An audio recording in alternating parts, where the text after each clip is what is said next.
सानिया 9 मई वफाकी हुकूमत का शोधा को खराज अकीदत पेश करने का फैसला। आज जिना कन्वेंशन सेंटर इस्लामाबाद में खुसूसी तकरीब का एहतमाम किया जाएगा। वज़ीर-ए-आज़म, वफाकी काबीना और अरकान पार्लियामेंट शरीक होंगे। आर्मी चीफ और अस्करी क़यादत की शिरकत का भी इम्कान। सानिया 9 मई के किरदारों को भरपूर जवाब देने का फैसला। वफाकी काबीना का खुसूसी इजलास भी आज होगा। 9 मई को सियाह दिन करार दिया जाएगा। ये एक इंतशार पसंद टोला था, ये फितना फैलाने वाला टोला था जो अपने ही मुल्क पे हमलावर हो गया सियासी मफादात की खातिर। तो मैं तो जुडिशरी से ये सवाल करना चाहता हूं कि अब तक ये केसेस मंतकी अंजाम तक क्यों नहीं पहुंच सके, इन लोगों को सजाएं क्यों नहीं मिल सकी, इनके चेहरे बेनकाब क्यों नहीं हो सके। 9 मई का वाकया ना भूलने देंगे ना दोबारा होने देंगे। एक सियासी टोला अपने मफादात की खातिर मुल्क पर हमलावर हुआ, शोधा की यादगारों और हसास तंसीबात को नुकसान पहुंचाया। वफाकी वजीर इत्तलात अता तारड़ की प्रेस कॉन्फ्रेंस, बोले ये कौन लोग थे जिन्होंने अपने मुल्क को खोखला करने की कोशिश की, इन लोगों को अब तक सजाएं क्यों नहीं मिली। सानिया 9 मई के खिलाफ पंजाब असम्बली में करारदाद जमा। लीगी रहनुमा राइला खादिम हुसैन ने करारदाद जमा कराई। करारदाद में कहा गया है कि इंतशारी टोला अवाम के सामने बेनकाब हो चुका है। ऐसे किरदारों की सियासत में हिस्सा लेने पर पाबंदी होनी चाहिए। आपोजिशन ने भी पंजाब असम्बली में करारदाद जमा करा दी। सानिया 9 मई की तहकीकात के लिए जुडिशल कमीशन की तश्कील का मुतालबा। सानिया को 1 साल गुजरने के बावजूद हकाइक मंजर आम पर नहीं आ सके। सानिया को सियासी मकासद के लिए इस्तेमाल किया जा रहा है। करारदाद का मतन। अमरीकी कॉल से पहले कैदी नंबर 804 को रिहा कर दें, मुशाहिद हुसैन सैयद का मशवरा। कहते हैं 8 फरवरी के इलेक्शन में नून लीग को घर में शिकस्त हुई, सोचना चाहिए हवा का रुख किस तरफ है। मुल्क में जारी बहरान का वाहिद हल आइन पर अमल दरामद। तहफ़्फ़ुज़ आइन पाकिस्तान कैसे और क्यों सेमिनार का एलामिया जारी। कहा गया कि पार्लियामेंट की खुद मुख्तारी और अमली जमहूरियत कायम करने के लिए पुरअमन एहतजाजी तहरीक चलाई जाएगी। तमाम कैदियों की रिहाई के लिए जिद्दोजहद करेंगे। डायरेक्ट रबर बुलेट्स खाई है, डायरेक्ट टीयर गैस शेलिंग खाई है, डायरेक्ट लाठियां खाई हैं, खून और आग का दरिया अबूर करके यहाँ तक हम लोग पहुंचे हैं। ये सारी चीजें क्यों हुई? लंदन प्लान का हिस्सा। टारगेट कौन? वजीर आजम इमरान खान। ये टारगेट कौन? पाकिस्तान की जमहूरियत। तहरीक इंसाफ के अरकान आग का दरिया अबूर करके असेंबली तक पहुंचे हैं। उनके साथ सारा जुल्म लंदन प्लान के तहत किया गया। अपोजिशन लीडर कौमी असम्बली उमर अयूब का तहरीक तहफ़्फ़ुज़ आइन पाकिस्तान के सेमिनार से खिताब, बोले मुल्क में अथॉरिटी वज़ीर आज़म और मुल्क के मालिक अवाम हैं। हमने पीटीआई को और कौम को कहा कि ईद के फौरन बाद हम एहतजाज पे निकलेंगे। कोई एहतजाज नहीं हो रहा है, ड्रामेबाजी हो रही है। अगर पार्टी मुझे अबंडन करना चाहती है बतौर एहतजाज, इन लोगों के साथ काम करने से इनकार करता हूँ। तहरीक इंसाफ में बड़ी दरार। शेर अफजल मरवत ने शिबली फराज और उमर अयूब पर बानी पीटीआई से मुलाकात ना करवाने का इल्ज़ाम लगा दिया। कहते हैं अपने लोग ही मेरी टांगे खींच रहे हैं। एहतजाज की जिम्मेदारी से अलहदगी का ऐलान करता हूँ। अब शिबली फराज बड़े एहतजाज करेंगे।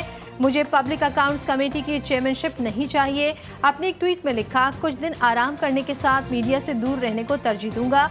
उम्मीद है मीडिया मेरी दरख्वास्त का एहतराम करेगा। लाहौर के GPO चौक पर वुकला और पुलिस में तसादुम। वुकला की एहतजाजी रैली पर पुलिस का धावा, लाठीचार्ज, आंसू गैस की शेलिंग, वाटर कैनन का भी इस्तेमाल। मुजाहिरीन ने भी पुलिस पर पत्थर और डंडे बरसा दिए। 2 SPs, 1 DSP, 2 SHO समेत मुतादिद पुलिस एहलकार जख्मी।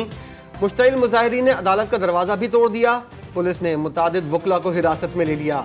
तसादुम की वजह से माल रोड पर ट्रैफिक का निज़ाम दरहम बढ़म, गाड़ियों की तवील कतारें लग गई। लाहौर वाक़े के खिलाफ वकला बरादरी आज हड़ताल करेगी। मुल्क की तमाम अदालतों में काम का बॉयकॉट किया जाएगा। सदर सुप्रीम कोर्ट बार कहते हैं लाहौर हाई कोर्ट के बाहर वकला से पुलिस का रवैया दहशतगर्दी के जुमरे में आता है। DIG ऑपरेशन कहते हैं वकला के खिलाफ दहशतगर्दी के दफात के तहत मुकदमात दर्ज किए जाएंगे। मुकदमात के मुद्दई पुलिस खुद बनेगी।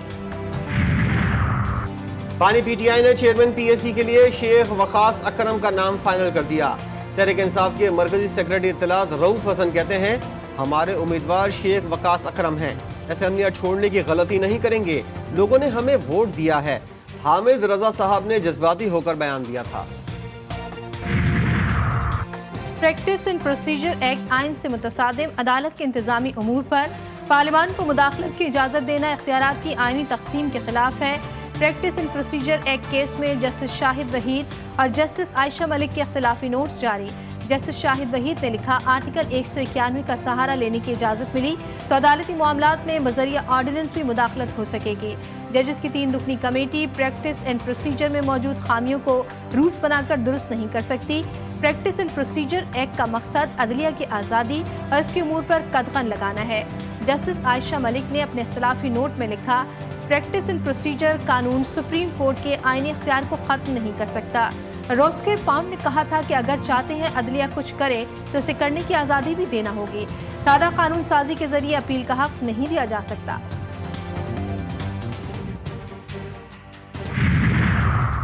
अदलिया में मुदाखलत केस की 30 अप्रैल की समाअत का हुक्मनामा जारी। सुप्रीम कोर्ट ने इस्लामाबाद हाई कोर्ट के जजेस के खत पर वफाकी हुकूमत से जवाब मांग लिया।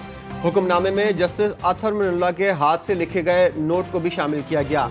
लिखा, हुकूमत को अदलिया के उमूर में मुदाखलत पर जवाब देना होगा। तमाम हाई कोर्ट ने वादे किया, मुदाखलत का रुझान अब भी जारी है। इस्लामाबाद हाई कोर्ट के जस्टिस मोहसिन अख्तर कियानी और जस्टिस बाबर सत्तार के खिलाफ मुहिम। इस्लामाबाद हाई कोर्ट ने तौहीन अदालत की कार्रवाई के लिए बेंच तश्कील दे दिए। जस्टिस मोहसिन अख्तर कियानी के मामले पर chief justice Aamer Farooq, justice Miangul Hassan Aurangzeb और जस्टिस अरबाब मोहम्मद ताहिर बेंच का लार्जर बेंच तश्कील दे दिया गया। जस्टिस बाबर सत्तार के खत पर जस्टिस मोहसिन अख्तर कियानी, जस्टिस तारिक महमूद जहांगीरी और सरदार एजाज इसाक खान पर मुश्तमिल लार्जर बेंच होगा। आज दोनों तौहीन अदालत केसेस की कॉज लिस्ट जारी होगी। केसेस को समाअत के लिए मुकर्रर किया जाएगा। अदालती हुक्म पर साबिक खातून अव्वल बुशरा बीबी को अडियाला जेल मुंतकिल कर दिया गया। इस्लामाबाद हाई कोर्ट ने बुशरा बीबी को बनीगाला सब जेल में रखने का नोटिफिकेशन कलअदम करार दिया था। महंगाई में कमी के दावे, अवाम पर एक और महंगाई का बार। बिजली की कीमत फिर बढ़ा दी गई, 2 रुपये 84 पैसे फी यूनिट महंगा कर दिया गया। कीमतों में इजाफे का इतलाक रवा माह के बिलों में होगा। सिक्योरिटी फोर्सेस की खैबर पख्तूनख्वा में 2 मुख्तलिफ कार्रवाइयाँ, 6 दहशतगर्द हलाक।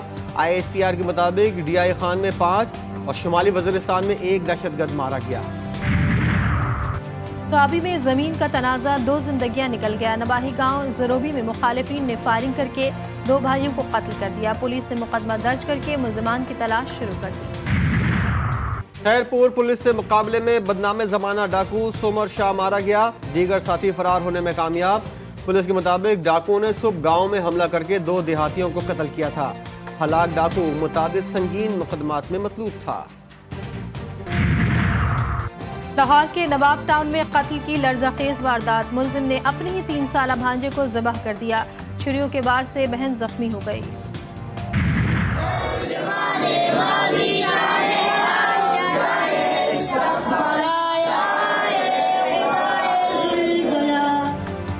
इल्म की शमा रोशन और तालीम आम करने का मिशन। कराची से गिलगित तक हैवी बाइक पर सफर। इंटरनेशनल बाइक राइडर मुकर्रम तरीन का मुख्तलिफ स्कूलों का विजिट। तलबा और असातिज़ा से मुलाकात में तालीम की अहमियत पर जोर दिया।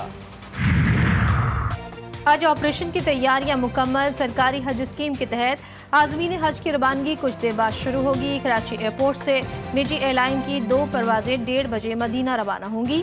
पहली परवाज से 180 और दूसरी परवाज से 150 आज़मीन हज्जाज मुक़द्दस जाएंगे।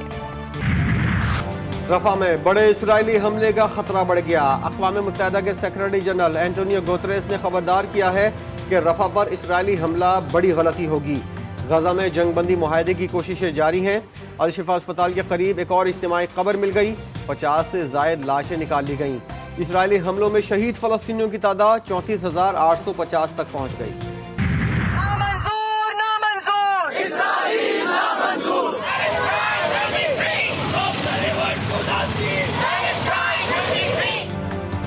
रफा पर हमले के खिलाफ सेव गजा कैंपेन के तहत डी चौक पर धरना। शुरा की जानिब से इसराइली हमलों की शदीद मजम्मत।